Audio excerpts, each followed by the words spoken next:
Tim's News Explosion. Tim's News Explosion. Tim's News Explosion. Tim's News Explosion. Tim's News Explosion. Tim's News Explosion. Tim's News Explosion. Tim's News Explosion.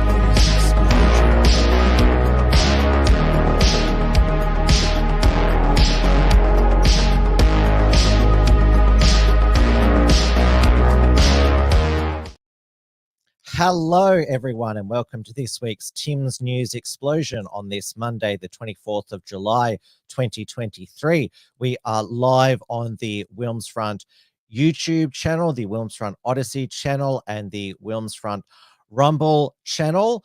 Unfortunately, Entropy is not working, so I'm not able to accept super chats tonight, which is unfortunate. I'll see if it sometimes has this error. I'll try it again later. It is 8:30 p.m. here in Melbourne, Victoria, where there will be no Commonwealth Games in 2026. Dan Andrews last Tuesday made the bombshell announcement, which blindsided everybody, including the Commonwealth Games Federation up in London, that he was cancelling the 2026 Victorian Commonwealth Games that he bid for, and that he spruiked in 2022 and took to the 2022 state election, promising voters in regional Victoria, Geelong, Bendigo, Ballarat, Shepparton and Morwell that the Commonwealth Games would be played in their towns. But Dan pulled the pin, claiming cost blowouts, which, imagine my shock. I mean, with Dan's big build, everything's blown out. It's more like a big blowout. He had his deputy, his chosen successor, Jacinta Allen, who was the former Commonwealth Games minister, to make the announcement. Dan said he and his government are still going to deliver the legacy projects, sporting upgrades in those regional areas to stop, well, he hopes that'll stop them revolting, but they're not going to get the Commonwealth Games tourism dollars in 2026. And Dan Andrews, he refused a compromise, which the Commonwealth Games Federation urged him to move events to Melbourne, where we've already got the MCG for athletics, the Melbourne Sports and Aquatics Centre for swimming, State Hockey and Netball Centre. We've got the Melbourne Park Australian Open venues for velodrome, everything, you name it. But Dan said the games had been awarded to Victoria, not Melbourne. And so he decided, if it was, because he claimed that the cost had blown out from 2.5 billion to 6 or 7 billion. Again, Dan, stubborn. If I can't have it in regional Victoria, that's it. I'm cancelling it. And once again, like when Dan cancelled the East-West link, Victorian taxpayers could be up for hundreds of millions of dollars in compensation. The Commonwealth Games Federation is demanding around about 500 million. And the Melbourne's mainstream media they've actually decided to go in hard against Dan for a change. The Age actually revealed that they were planning to build a pool in Armstrong Creek, which is near Geelong, planning to build two 50-metre pools and another pool, only to rip them up after the 12-day games and leave residents with a 25-metre pool. Now, only this time last week, Commonwealth Games jobs were still being advertised online. Rail service planning scheduler for V-Line, and you could earn 84,000 to 94,000 a year full time. There are already 100 public servants working on the Commonwealth Games Organising Committee, headed by the former COVID commander, Jerome Weimar. They'll probably move him to some other plum high-paying job. I don't know why they have constantly rewarded Jerome Weimar for his failures. I mean, he failed to run Melbourne's train network effectively before he was a COVID commander. It's purely perplexing. Dawn says, couldn't the daft sod have recouped with the $5 visitor tax? Yes, that's Dan's latest bright idea to solve housing affordability and the renting affordability crisis is just a new tax. That's his government's solution to everything. So he wants to put a $5 booking tax on short-term rentals like Airbnb and hotel stays. So it's basically like an extra form of GST on booking accommodation in Victoria.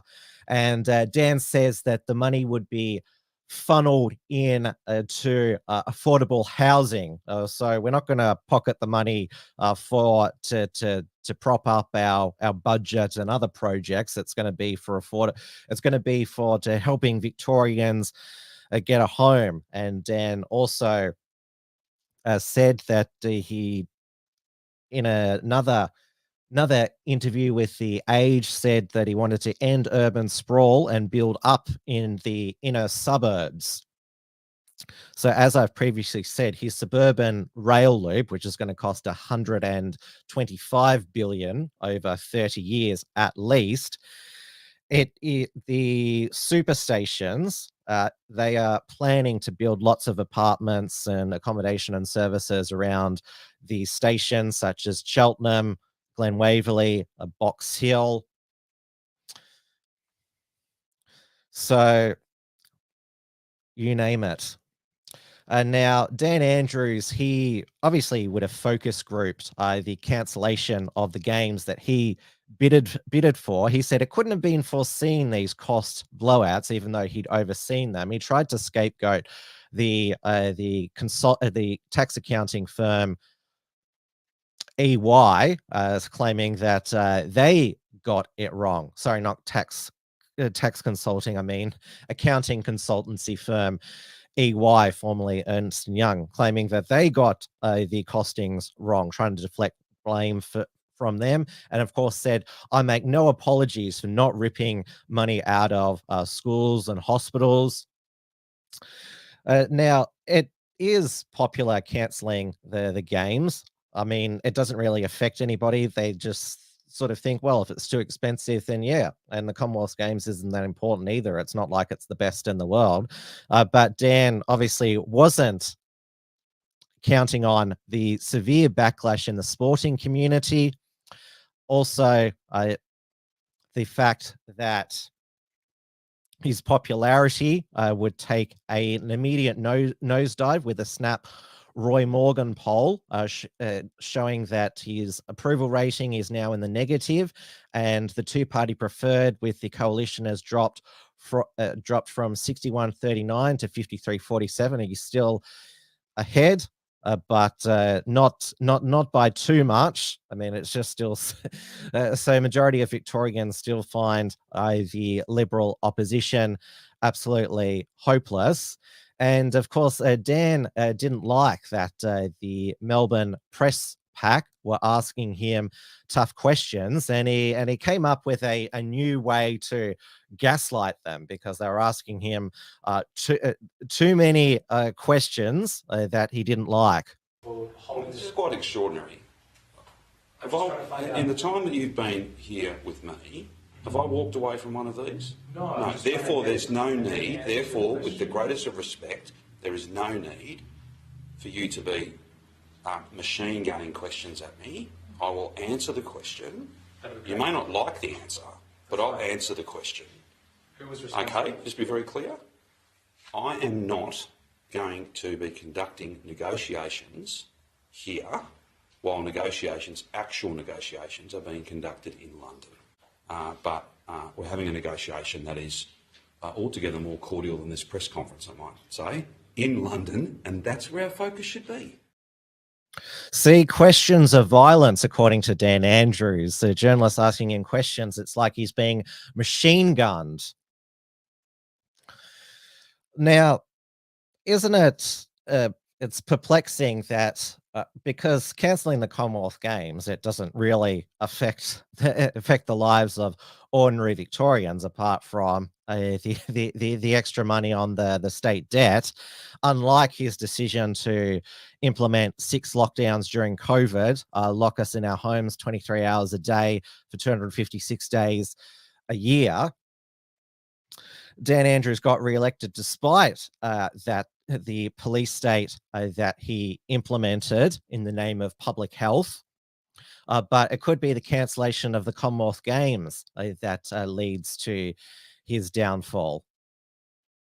And the Victorian lawyers, they've now left London without a exit deal.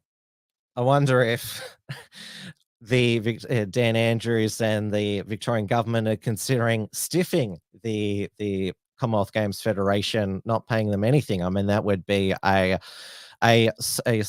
sovereign risk. I mean, Dan Andrews has already trashed Victoria's sporting reputation. I mean, if he trashes our financial reputation, he probably doesn't think, oh, well, it's not that more harm.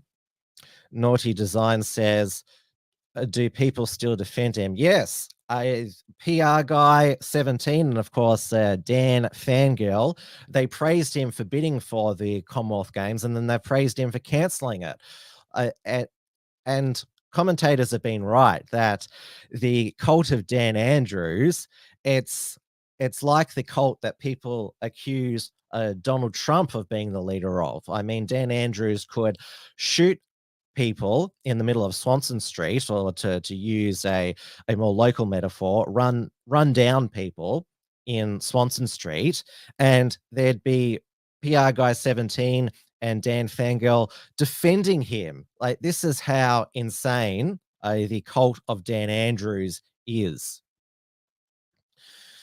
Now, moving on to the other disgusting event of the week, and that is Yumi Stynes' book, Welcome to Sex, that is being sold by many retailers, some not in store anymore, but still online.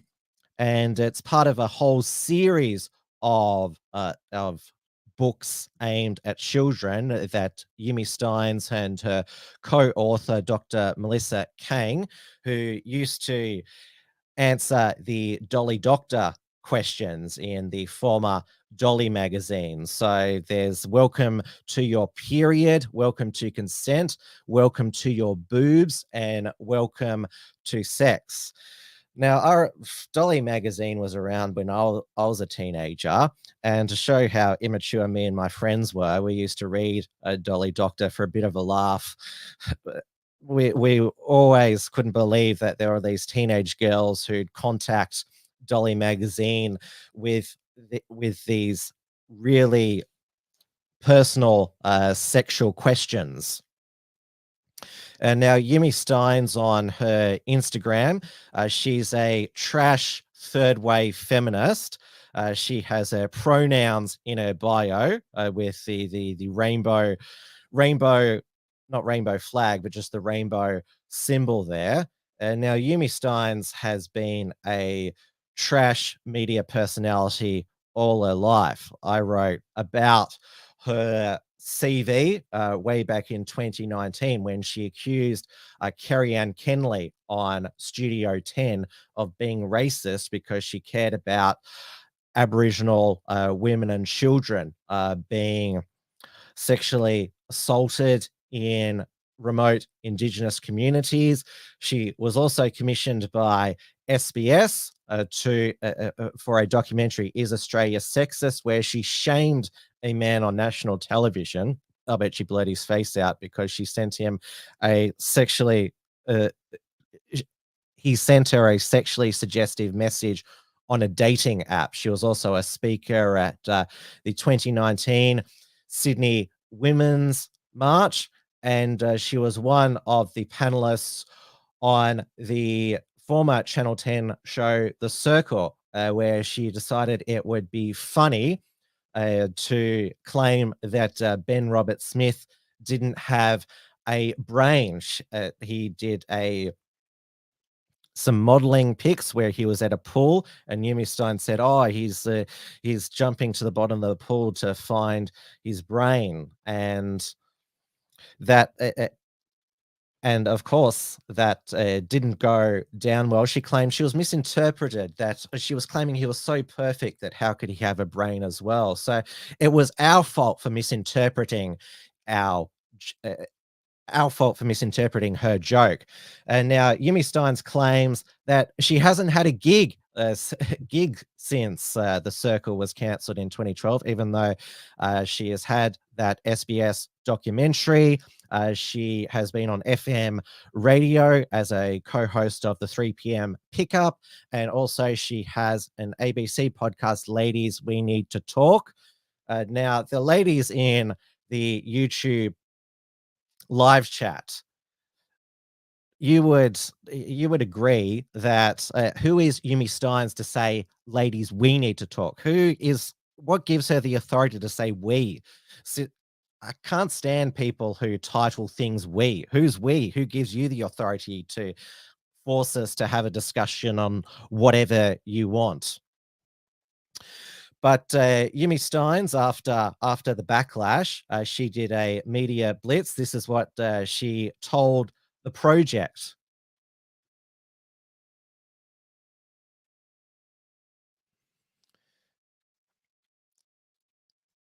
Have I got this here? The one video I didn't upload.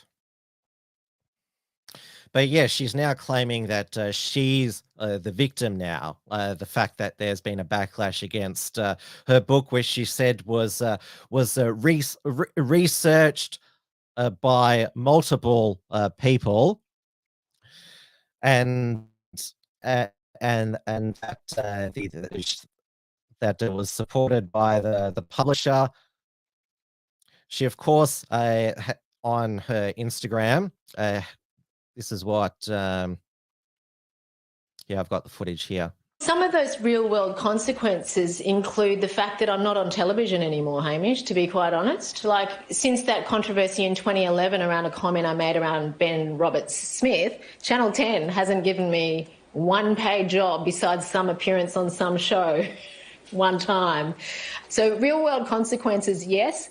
People threatening my life, yes. There was a guy in the supermarket today. I was buying strawberries for my kids, and I kept checking over my shoulder, wondering if he was going to smack me over the back of the head, which is entirely possible.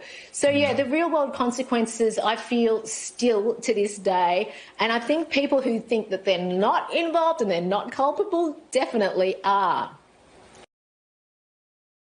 Yeah, so if you don't like Yumi Stynes' books, you're basically complicit in the event somebody assaults her, and she just said that, oh, maybe this man who she claimed she was following her, oh, maybe is going to assault me. And she also the podcaster who brought attention to this book online, Chris Primard, she had this to say about him on the Project. It does not matter. And I would really be careful about platforming the guy whose video you played. He's not a person with an opinion. He is an extremist. Yeah. And to perpetuate her that she's the victim in all of this, not to deflect from this disgusting book that is aimed at children, she posted some of the abusive Instagram direct messages she got, and I'll read some of them now. So there is one, you filthy bitch, fuck off back to your own country, you dirty Chinese COVID-making bitch, you slut. Yumi Stynes is actually half Japanese, not Chinese. There's and another one is, you're going to hell. I will pray for that. You don't burn fast, that you will burn a slow death. And then another one, you dirty slut, your days are numbers, you child grooming rock spider. You are a target. And do you know what happens to stray dogs? They get put down, stray dog. Your days are numbered, cunt. And then there's another one. I want to see you get torn up limb by limb and tortured for hours. I would have no qualms sticking razor blades up your pussy and raping your dad, grandma in front of you as you cry, you dirty piece of wasted life. Now, I'll never understand the psychology of people who send abusive, death threatening messages to media personalities on Instagram. I know that these people are obviously angry about her book, but why would you go out of your way to send that message? And there's also been a man charged under the federal communications law for using a carriage service to menace and harass. So as you saw in that project interview, yeah, she's claiming that look, I'm the victim here, and these are the types of vicious people who don't like my book. So my book must be pretty sensible by extension. Now, Rachel Wong from the Women's Forum Australia, who has been one of the commentators who has condemned Yumi Stynes' book. And there, in one section, it actually says to children, if you're going to take nudes of yourself, make sure you crop out the head, which is you should say, don't take nudes of yourself in the first place and send them to people. So this is the tweet that Rachel Wong put out. I've just become aware of reports about the online abuse, including rape and death threats, that Welcome to Sex co-author Yumi Child has received since the public backlash against her book. I've read the screenshots of the abuse posted to her Instagram account, and there is no words to describe how utterly vile and horrendous it is.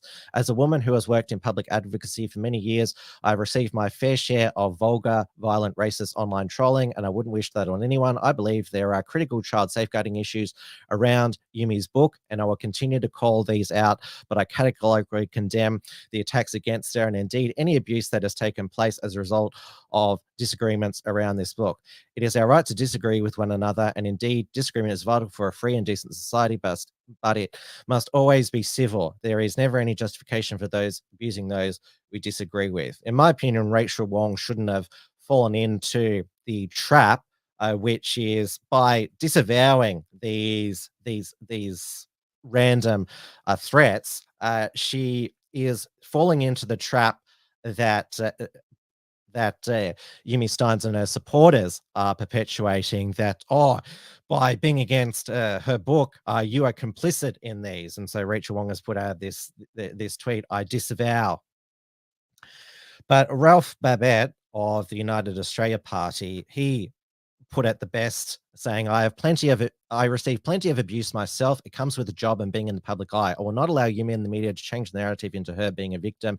She is not a victim. She knew exactly what she was doing when she wrote that book. The agenda to sexualize children at a young age must end. Yeah, Yumi Stynes is not special in receiving vile messages and threats. Obviously, it shouldn't happen, and we do not condone them against anybody, but everyone in the public eye who has a public profile receives them. I mean, I got a death threat the other week saying, I will kill you, faggot. I mean, they're obviously not going to do it. I just thought it was funny that somebody would send me a death threat like that. I mean, it is sadly the norm about in being a personality in the online age.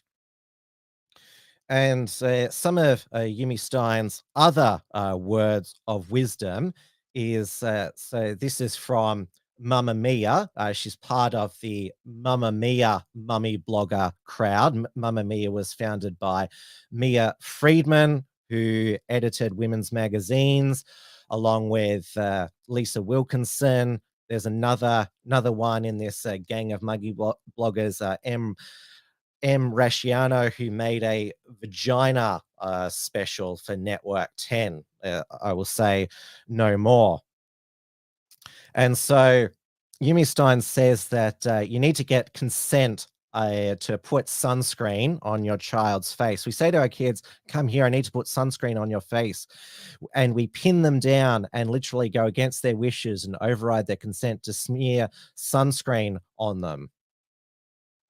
While it's kind of normal as a parent to do this, you also have to understand that consent is about being the CEO of your body. People will try and invade, but you will continue to be the boss, and that's the message I want to convey to my kids. She has 4 children in total, to 2 different husbands. She, again, had a sob on her 3 p.m. pickup show back in 2021 when her second marriage split up to public servant Martin Bendella. She said, "Oh, I'm a single mother again, and that he's changed the locks on my place." I can't imagine why a man would have had enough of her after being married to her for many years. She said, "It's been a lot. I spent the weekend moving, and I feel like I'm starting my new life now as a single mom, and here I am again." Again, she's made a living out of being this victim, and of course generating controversy, whether it's calling Kerry-Ann Kenley racist, saying that Ben Roberts-Smith doesn't have much of a brain, and writing all of these books describing graphic sex acts aimed at children. Now, Yumi Stynes on her Instagram said it's aimed to 10 to 15-year-olds, but I wouldn't mind. I would be comfortable with a mature 8-year-old having a flick through. Now, the defenders of this book, and it's sold out on Amazon. It's #1 now. So there's like. I mean, one thing you have to give these lefties credit for is that they put their money is where their mouth is. The tweet that took the cake for me was this grandmother, Narelle Moulton. I tried to buy a copy and they were all gone, but I did get copies of Welcome to Consent, one for my granddaughters and one for my grandsons. I wonder, like, she bypassed it by her children, who are the parents of her grandchildren there. I mean, that's... I don't know any grandmother who would give those books to their grandchildren. So defenders of this book have said, in the 70s and 80s, there was the sex ed book, Where Did I Come From?, which described how children are created through heterosexual sexual intercourse.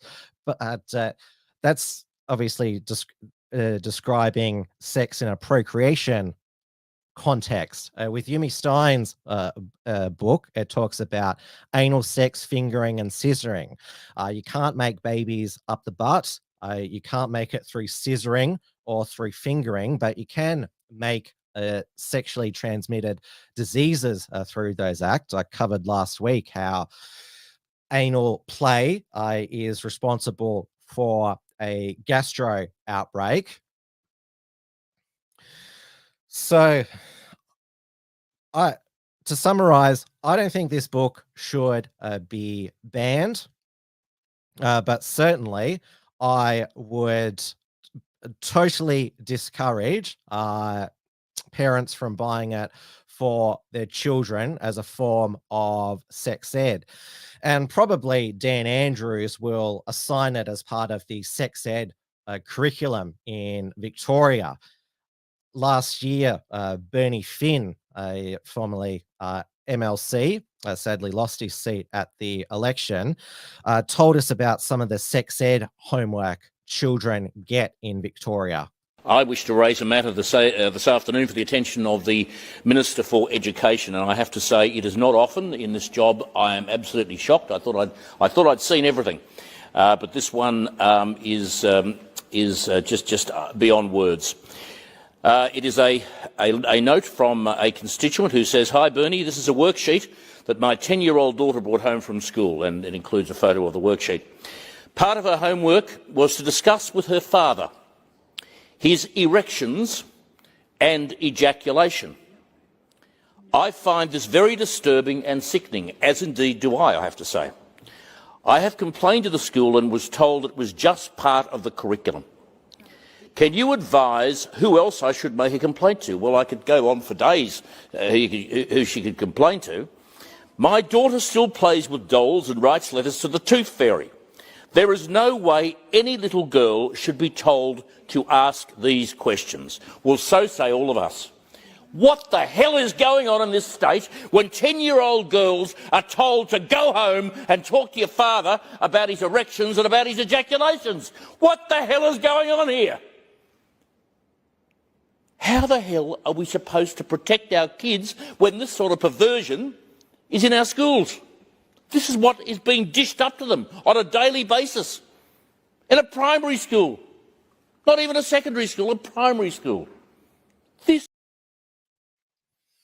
And Victorian parents, they still re-elect Dan Andrews. I mean, he was re-elected in 2018 and 2022, despite the LGBT Safe Schools program being exposed and its Marxist roots by its creator, Ros Ward.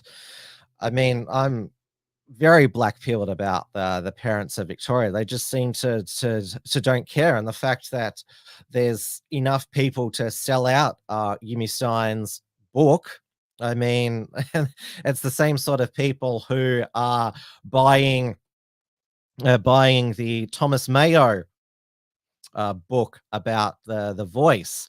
Now, there was another shocking poll for the Yes campaign, with now a Yes trailing in New South Wales. So No is ahead in Queensland, New South Wales, Western Australia, South Australia, only Tasmania and Victoria Yes is in the majority. So the double majority for a successful no vote is complete.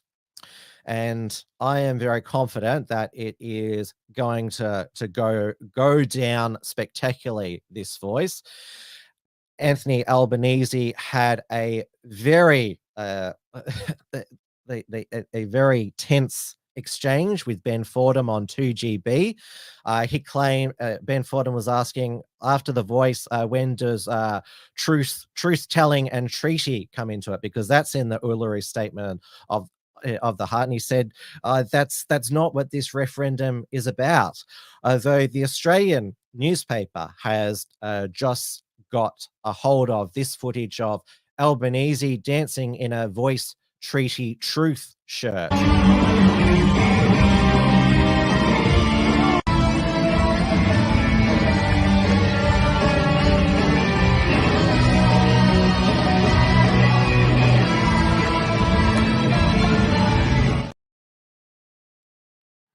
So please explain that, Prime Minister.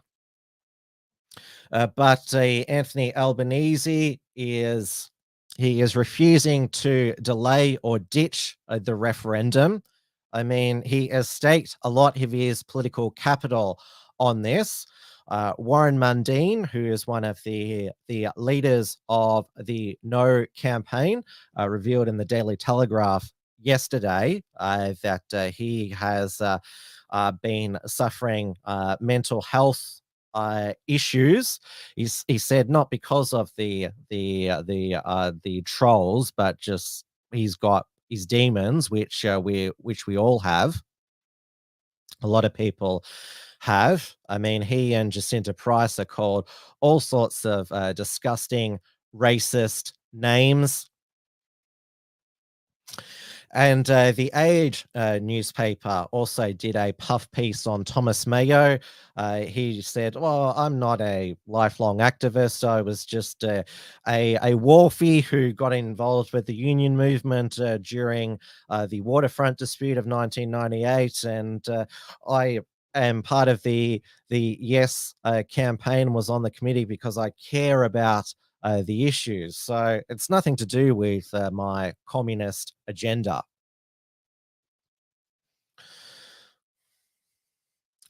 People in the chat are noticing that it's Albo was dancing to Midnight Oil. Of course, Peter Garrett, the lead singer of Midnight Oil, was a Rudd Gillard government minister.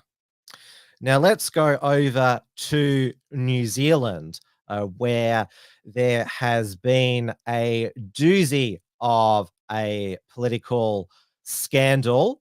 So the Justice Minister of New Zealand, Kiri Allan, has resigned after last night. She was taken into police custody after she drunk drove and crashed her car in Wellington.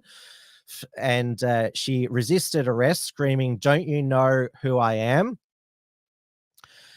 And this is just the latest in a string of resignations to rock the Hipkins government, which faces an election in October. So there recently was the resignation of Stuart Nash, the police minister, and over leaking cabinet ministers. There was the defection of Mika Whiteby to Tia Patea Maori Party, resignation of Michael Wood after failing to declare conflict of interest, and the education minister Jan Tinty was ordered by the Privileges Committee to apologise to Parliament for negligence. But of course, you should, according to Chris Hipkins, go easy on her because she's been having a hard time. This was his reading that Kiri Allan had resigned, and what happened after her drunk drive car crash. Shortly after 9 o'clock last night, Kiri Allan was involved in a car crash on Evans Bay Parade in Wellington. She was taken into custody and held at the Wellington Central Police Station. She was released at around 1 a.m. this morning. She's been charged with careless use of a motor vehicle and refusing to accompany a police officer, and summons to appear in court at a later date. You'll note that the charges have now been confirmed by the police. They differ to those contained in my statement this morning. The information in my statement this morning was what was provided to my office by Kitty. An infringement notice has also been issued for excess breath alcohol between 250 and 400 micrograms. The police commissioner advised the police minister that Kiri Allan had been taken into custody around 10 p.m. I was advised shortly thereafter. While her actions are inexcusable, I was given information that she was experiencing extreme emotional distress at the time of the incident. My initial concerns last night were for her immediate safety and well-being. It appears that some of her personal struggles came to a head yesterday and were contributing factors in this incident. I spoke to Kitty the first thing this morning, just before 7 a.m. I advised her that I did not believe that she was in a fit state to hold a ministerial warrant. She expressed remorse and had already sent me a message just before that, indicating that she intended to resign. She understood that retaining her ministerial warrant was untenable, especially for a Justice Minister to be charged with criminal offending. Kitty is now heading home and will be taking time to consider her future in politics. I recently provided Kitty with the opportunity to address her mental health issues. After taking some time out, she told me she was ready to return to work.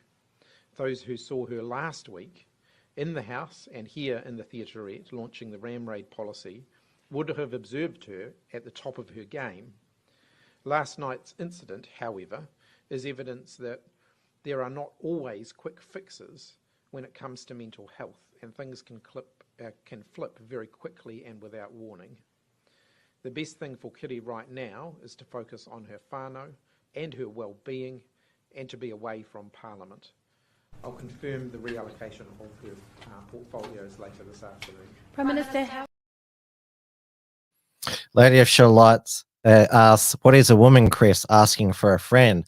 Well, Kiri Allen, she still identifies as a woman, despite the fact that she dressed as a man when she was minister. Now, the reason we're told she's going through a hard time because she recently broke off an engagement.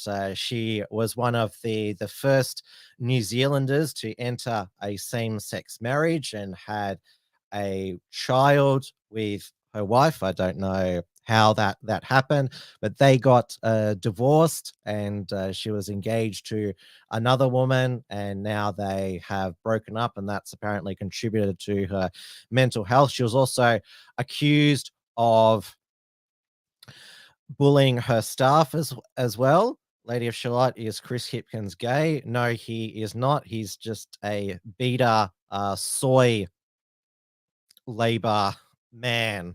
That's what he is. I mean, he got the hospital pass from Jacinta Ardern. The National Opposition and ACT Libertarian Party, they are ahead in the polls and would be able to form a government if an election were held today. It's due on October 14. But it's okay. It's always okay for these leftists to use the mental health defense when they're caught in disgraceful conduct, like Hugh Edwards last week. And there's a lot of people with mental health issues, and they don't drunk drive and crash their car and then resist arrest. And there's also, and to mention Hugh Edwards from last week, there's plenty of people suffering from mental illness who don't pay £35,000 to a drug-addicted teenager for nude photos.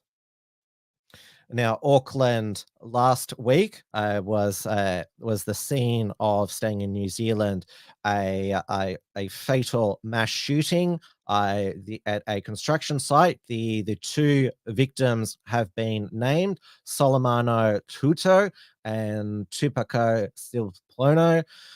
It is extremely sad.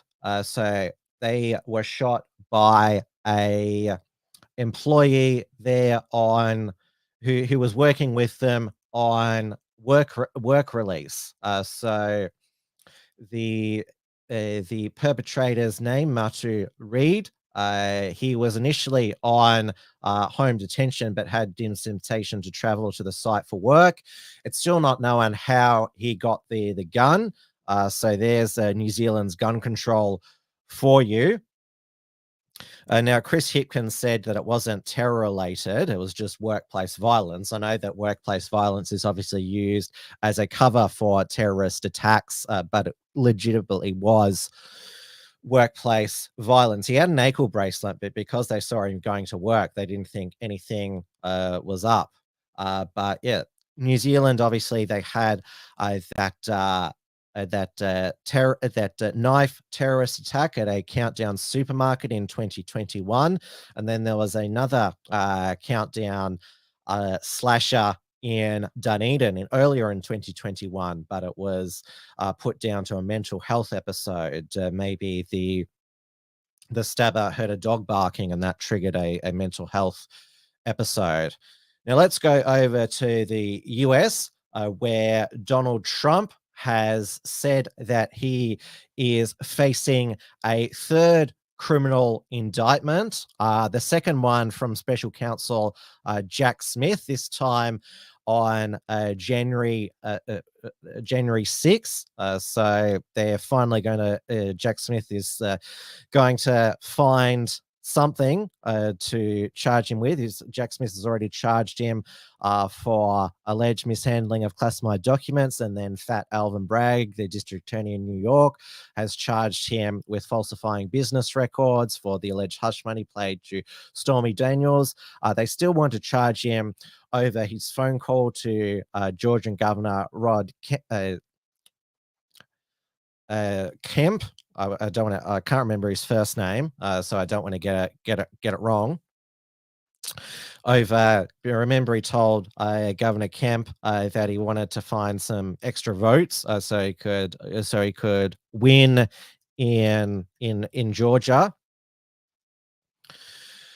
Now, it was quite the busy week on the US Capitol Hill. Meanwhile, while they're throwing whatever indictments will stick at Donald Trump, Teflon Joe and Hunter Biden continue to, well, it looks like get special treatment by the Justice Department. So this week, there were 2 IRS whistleblowers who testified before Congress, and one of them, IRS Special Agent Joseph Sigler, said, and he's a gay Democrat. Said, "I'm risking my career, reputation, and my casework. No one should be above the law, regardless of your political affiliation." Now, I'll try and play this to see if it works. Today, I sit here before you not as a hero or a victim, but as a whistleblower compelled to disclose the truth. That said, in coming forward, I believe I'm risking my career, my reputation, and my casework outside of the investigation we are here to discuss. I ultimately made the decision to come forward after what I believe were multiple attempts at blowing the whistle in the Internal Revenue Service, at the Internal Revenue Service. No one should be above the law, regardless of your political affiliation.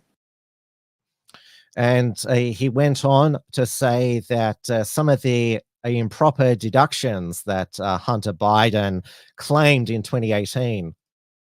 Thus, as I read the public documents as the Department of Justice action against Hunter Biden, there is nothing that indicates Hunter Biden will be required to amend his false tax return for 2018. A false tax return that includes improper deductions for prostitutes, sex clubs, and his adult children's tuition. Yes, there wouldn't be a lot of people who could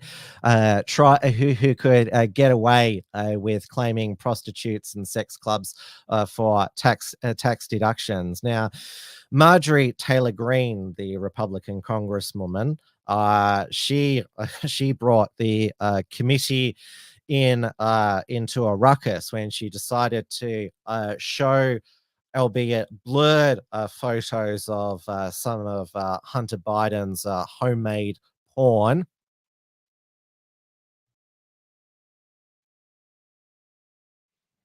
Have I got it here? I think I've got it.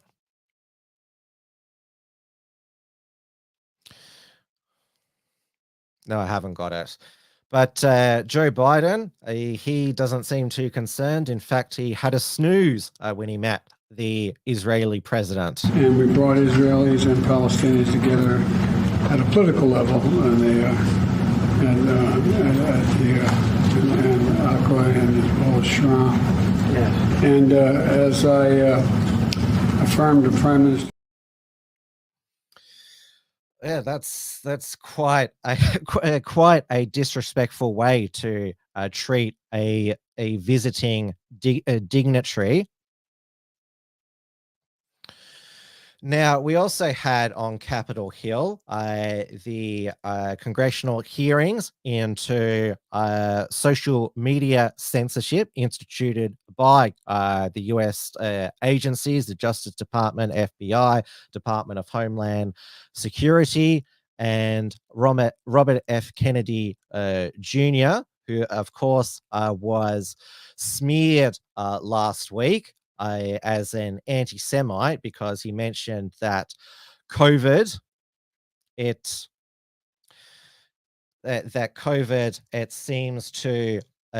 seems to not have as great a effect on Ashkenazi Jews and Chinese.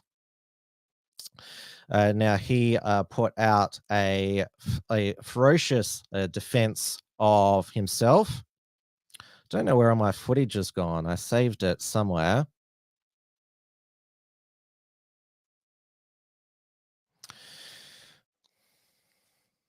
Never mind. But moving on to the, obviously, we had the mainstream media freaking out that The Sound of Freedom was one of the most popular films this summer. They claimed that it spreads QAnon conspiracy theories, even though it's based on a true story of children being rescued from child sex trafficking. This week, they are outraged at a very popular and catchy country music song by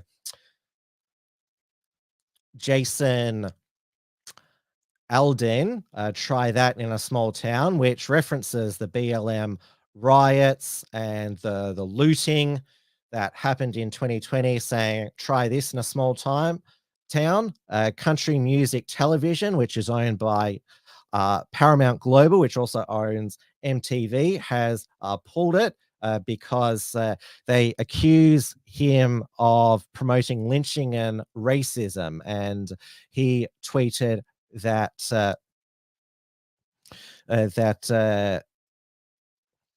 I'll go to his direct tweet. Twitter is now changed to X. So Elon Musk, he's killed the bird, and now it's X. So he said, in the past 24 hours, I've been accused of releasing a pro-lynching song. Was not too pleased with the nationwide BLM protest. His reference not only meritless but dangerous. There's not a single lyric in the song that references race or points to it, and there isn't a single video clip that isn't real news footage. And while I can try and respect others to have their own interpretation of the song with music, this one goes too far. Definitely accusing him of being a racist lyncher. That's disgusting.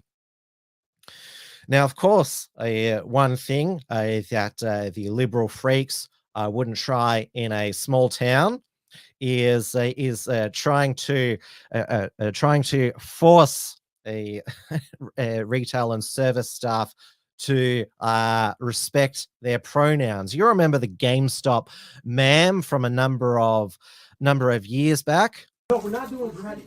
You're gonna give me my fucking money back. Excuse me, sir. There's a young man in here. Excuse me, it's ma'am. It is ma'am. I can call the police if you'd like me to. You need to settle down.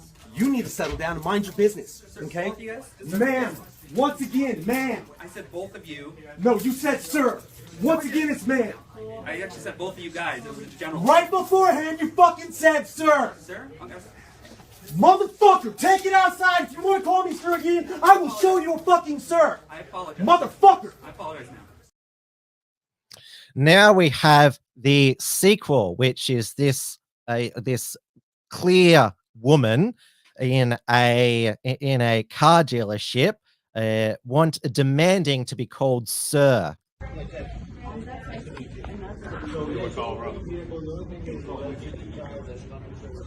Do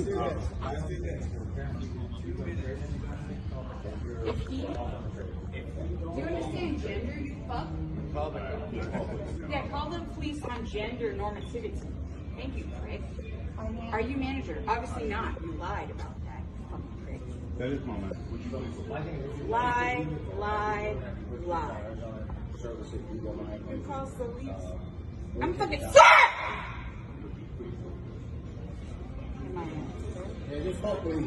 I'm calling them. Leave. So, what is your gender? Hey, lady, you sassy lady. Where that butt going, you fucking shitty lady? Come here, little girl. I'm gonna shit all over that little girl, you fucking whore. You fucking whore. I'll her shoes. I'll poke him on that back. Shit! And just assaulted me too. He's just assaulted me too. I assault you, bitch. You want me to assault you, bitch? Let me say you fucking bitch, nigga! Fucking shitter. You got shitter. Am I assaulting you right now? Am I assaulting you right now? Am I assaulting you right now? I'm small, obviously. I might talk to you. Shitter. Go in. Okay. So I can be a good witness, and that's what I'll be. So you got a good video? Yeah. Of what she's wearing. That's somebody's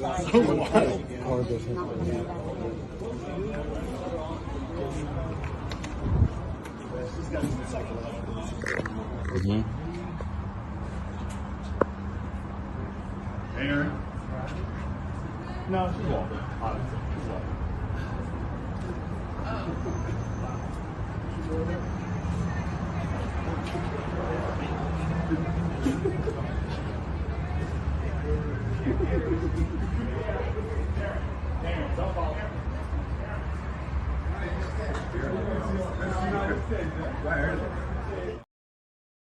This is where the left's demand that you have to respect everybody's pronouns, no matter how absurd that they are, has empowered mentally ill women like her. And she is she is clearly a woman, and she's demanding that she be respected by others, but she calls the receptionist a whore, and she calls the black security guard the N-word, which just shows how all this be kind, respect people, how basically it's all it's all for show, all a lie. When they don't get their way, these mentally ill people who use weaponize the left's current trend to try and get their way. See how quickly they resort to abuse and sexist and racist language that they claim to condemn. But arguably the most, I would say, jaw-dropping viral footage to come out of the US. This is from a supermarket. I think it's definitely a mentally ill person. I don't know whether it's a man or a woman. There's definitely a large person disrobes in a supermarket, and it'll just come up now. We can't touch her. The police are coming.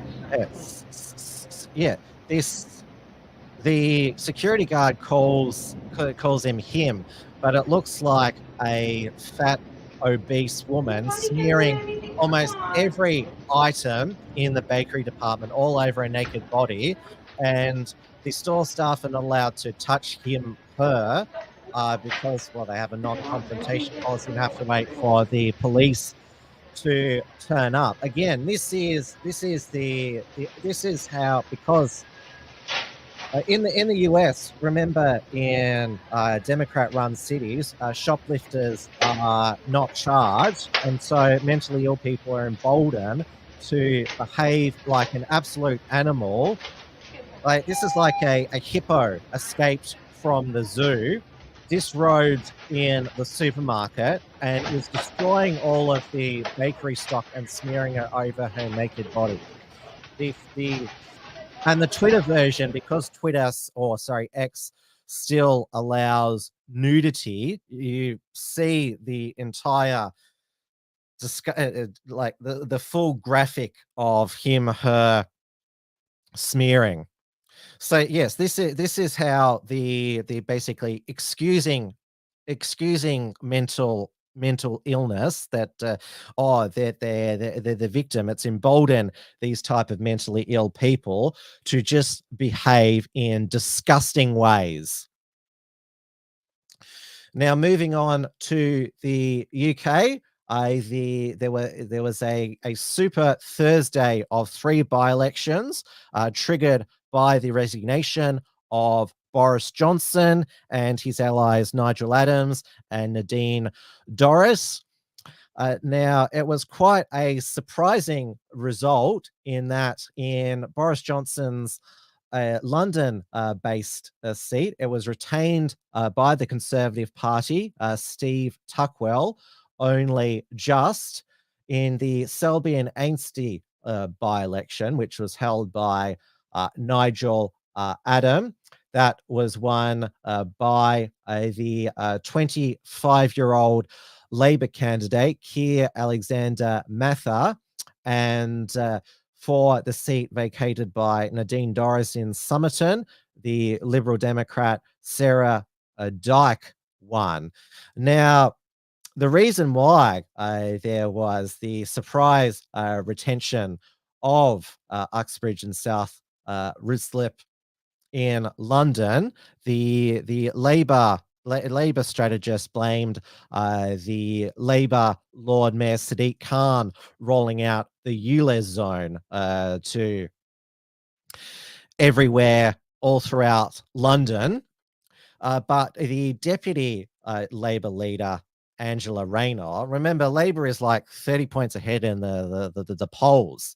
I mean, their best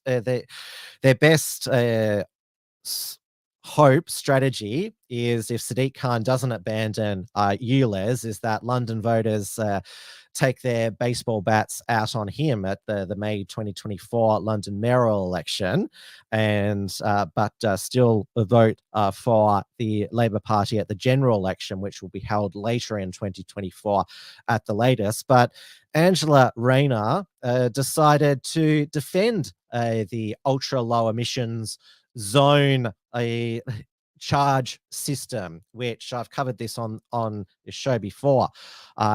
If you don't have a low emission compliant car, you get charged £12.50 to drive through London every day. And ULEZ Blade Runners, as they've been known, have been removing the cameras because it's a tax on the working class who just can't afford to buy an electric car. But this was Angela Rayner defending ULEZ on Sky News. And the Conservatives were the ones that started the ULEZ scheme and put us on this track. But both Labour and the Conservatives now need to really reflect on that and come up with a scheme. The Conservatives need to, while they're in government, that will help people make the right decision, because this isn't just about London. This is coming to towns and cities across the whole of the United Kingdom. But it's Labour's mayor that has decided to extend the ULEZ scheme. Did Labour just not listen to voters on this? Well, I think Labour is listening to voters, and the London mayor has been very clear and pushed the government to give more compensation so people can do the right thing. This isn't about giving people, a charge. This is about getting green vehicles on the road so that we can bring down the emissions in London, so that we can get the health of our children in a better place. Yeah, so the unpopular ULEZ scheme, which 80% of London residents oppose, Deputy Labour leader Angela Rayner has said it's coming to all towns in the UK. And so I'm sure that will really help Labour in the general election if they wanted to snatch defeat from the jaws of victory. Now, the City of Sydney in Australia, they want to implement a ULEZ in the City of Sydney. But I would say to any government authority in Australia, ULEZ would be completely impractical given how large Australia is and how reliant we are on car travel. Though who knows, Dan Andrews, he loves taxes. I mean, maybe, charging Melburnians $25 a day if they don't have a good enough car, that sounds like a good revenue raiser. Now, the Prime Minister, Rishi Sunak, he is trying, even though he is married to the heiress of one of India's richest families, he is still doing what you could call it Rishi from photo ops. So he did this family outing at the movie. The family vote was only ever going one way. Barbie first. It is Barbieheimer. See, they're just like an ordinary British family, except his wife's not British. She's not a British citizen. She's an Indian citizen there. So, and obviously, Rishi Sunak, and his wife can easily afford movie tickets to take their daughters to see the Barbie movie. There'd be a lot of British families who wouldn't be able to afford movie tickets given the inflation cost of living crisis. Now, the Labor Party back home, they're trying to get on the Barbie bandwagon. So this is what they posted to their social media. Labor is delivering for aged care workers. This Barbie is getting a 15% pay rise for the Albanese government. And of course, that's a brown Barbie. But isn't that a stereotype that aged care workers are all immigrants? And also, Victorian Labor did this Barbie, went to free TAFE. Auslan teacher plumber. Of course, it's a woman of color plumber, enrolled nurse, and education support worker. Now, the pediatrician immunologist who is refusing to debate RFK Jr., Peter Hortz, he is concerned that he said not to be a Debbie Downer, but anyone worried about a post-Barbie box office COVID bump or post-Oppie will probably never know, since no one seems to be keeping track of such things anymore. Keep up with your boosters and find pink N95 or KN95 if you can. Yes, I'm sure they'll nickname the next Omicron subvariant the Barbieheimer variant. I mean, COVID is never over for these people. Although the TikTok nurses, they've now moved on, and now they're dancing about climate change, how we're all going to be struggling to stay alive. Prioritize the biggest risk. Fires, floods, and extreme heat, but more than just that dancing feet. So come on you, fossil fuels, stay bloody with renewables. Come on kids, pay the price, ignoring scientists' advice. Leaders should be learning to stop the fight, so we stay alive, stay alive. Cutting down carbon to stop our body stopping, so we stay alive, stay alive. We all want to stay alive, stay alive. We all want to stay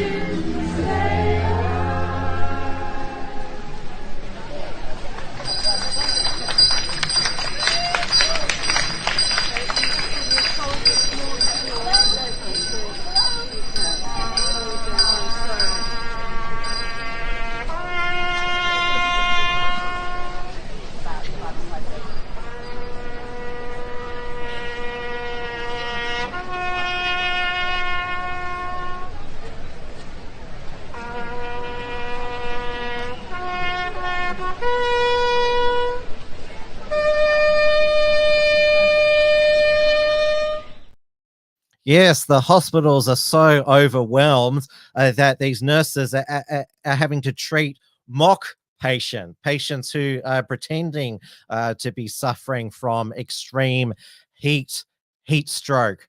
And of course, I've covered before, the UK Met Office is probably the worst heat doomer government agency there is. I mean, last week, because it was not hot enough in the UK, they tried to scare the followers of their account with the temperature in Death Valley, California, even though it is the hottest place in the US during summer, and then it got over to 50 degrees in some place in China. But it's supposedly like the Met Office said it was the hottest June on record in the UK, but in July it is not much warmer in the UK than it is in Australia. So much so that the fourth Ashes test got washed out. I mean, this was the forecast in Manchester: rain, rain, rain, and so Australia retains the Ashes against England by default. the as Homer Simpson says, two of the best words in the English language. It's one word: default. And Piers Morgan is absolutely salty, and he when he's not calling some Just Stop Oil protester a moron or Mizzy an idiot, or making fun of the non-binary pronoun people. He's bitching about how England unjustly lost the Ashes series. It's Australia didn't win it in the spirit of cricket. We was robbed. I mean, it's always a good day, regardless of your interest in cricket or affiliation. When Piers Morgan is having a big whine and cry, I mean, he is playing up to the whinging Pom stereotype. I'm definitely feeling the cold, Dawn Browning. Our Bureau of Meteorology, the BOM, still hasn't declared an El Nino yet, so we don't even know whether it's going to be a hot summer yet. But that brings us to the end of another Tim's News Explosion. But I will be back tomorrow night for the second episode of The Theorists with Andy Nolch.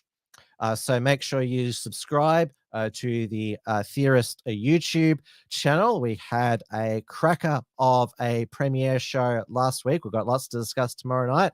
There's more UFO hearings at Capitol Hill. We're also going to talk about, there was a sovereign citizen who was shot dead during a police siege in Sydney.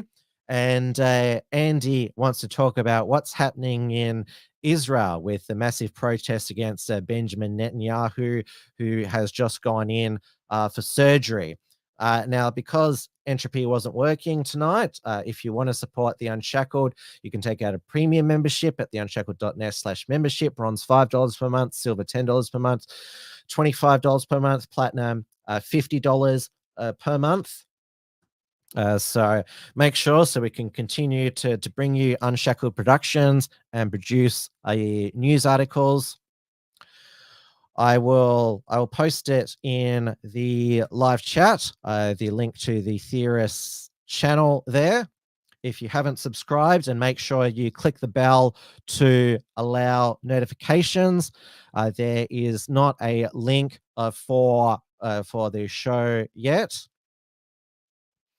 Nolchi is clearly a brain surgeon. He can spot a reptilian a mile away. That's for sure. So I've just put the link in there for you, Brucey. There will be a link posted to the Wilmsfront socials for tomorrow night's show, and of course, if you get the notifications for the Wilmsfront channels, make sure you click the bell for notifications so you're notified of all shows. Wilmsfront returned last night with my interview with Bettina Arndt, a men's rights activist, about the unraveling of Me Too. And there will be another Wilmsfront this Sunday at 8:30 p.m. Melbourne time with Julian Batchelor. He's a New Zealand activist going around New Zealand, exposing the damage that Maori co-governance is doing to New Zealand. He's going to give us a word of warning if the Western Australia's Aboriginal cultural heritage laws weren't warning enough about, if the voice passes, what it will do to Australia. So thank you so much for watching. I'll see you all tomorrow night. Make sure you check out theunshackled.net for Unshackled Productions archive and also our articles. Stay safe, stay sane, stay warm, stay happy, stay optimistic, try and stay amused. Don't let Clownmore drag you down too much. Good night, everybody. Tim's News Explosion. Tim's News Explosion. Tim's News Explosion. Tim's News Explosion. Tim's News Explosion. Tim's News Explosion. Tim's News Explosion.